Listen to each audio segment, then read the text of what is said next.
അങ്ങനെ ഇന്നത്തെ വൈകിട്ട് കുറച്ച് ബോറടിച്ചിരുന്നപ്പോൾ നമ്മളിങ്ങനെ ഫ്രഷ് എയർ ഒക്കെ കിട്ടട്ടെ എന്നൊക്കെ കരുതി ഇങ്ങനെ ഹോസ്റ്റൽ റൂമിൽ നിന്ന് പുറത്തേക്ക് ഇറങ്ങി. അങ്ങനെ നമ്മുടെ ചെടിയുടെ സെൻട്രലായിട്ടുള്ള ഒരു ബ്യൂട്ടിഫുൾ ആയിട്ടുള്ള മാവുണ്ട്. അപ്പോൾ അതിൻ്റെ ചോട്ടിൽ പോയിട്ട് ഞങ്ങളിങ്ങനെ രണ്ടുപേരും കുറേ നേരം വർത്തമാനം പറഞ്ഞിരുന്നു. മമ്മിയാണ് വീഡിയോസ് എടുക്കുന്നത്, അതുകൊണ്ടാണ് മമ്മിയെ വീഡിയോയിൽ കാണാത്തത്, നിങ്ങൾക്ക് മനസ്സിലായിട്ടുണ്ടാവും.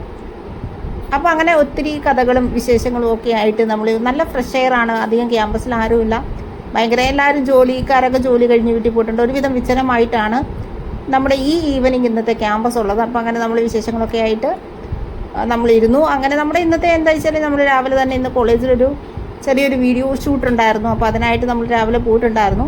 അപ്പോൾ ഈവനിങ് ഇങ്ങനെ ഇവിടെ വന്നിങ്ങനെ ഇരിക്കുകയാണ്. അപ്പോൾ നമ്മുടെ സാദിഖ് സാറ് അപ്പോൾ മാഷിനെ കണ്ടു. അപ്പോൾ മാഷിനോട് ഒത്തിരി വർത്തമാനങ്ങളും കഥകളും വിശേഷങ്ങളൊക്കെ പറഞ്ഞു. പ്രത്യേകിച്ച് ഞങ്ങൾ കഴിഞ്ഞ ദിവസം നടന്ന ബ്രാസോയുടെ വിശേഷങ്ങളും അപ്പോൾ അതിൽ ഓരോരുത്തരുടെ പെർഫോമൻസും അതിനെ പറ്റിയൊക്കെ ആയിരുന്നു ഇങ്ങനെ വർത്തമാനം പറഞ്ഞിരുന്നത്. അങ്ങനെ ഒരു മനോഹരമായ ഒരു ഈവനിങ്ങിൻ്റെ വിശേഷങ്ങളാണ് ഞങ്ങളിവിടെ ഷെയർ ചെയ്യുന്നത്. അപ്പോൾ ബാക്കി വിശേഷങ്ങളും വർത്തമാനങ്ങളൊക്കെ ആയിട്ട് ഞങ്ങൾ വീണ്ടും വരാം.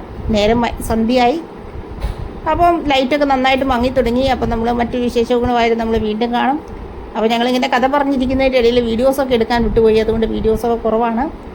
അപ്പോൾ മറ്റു വിശേഷങ്ങളും വർത്തമാനങ്ങളൊക്കെ ആയിട്ട് മറ്റൊരു വീഡിയോയിൽ നമ്മൾ വീണ്ടും കാണാം. Take care, see U.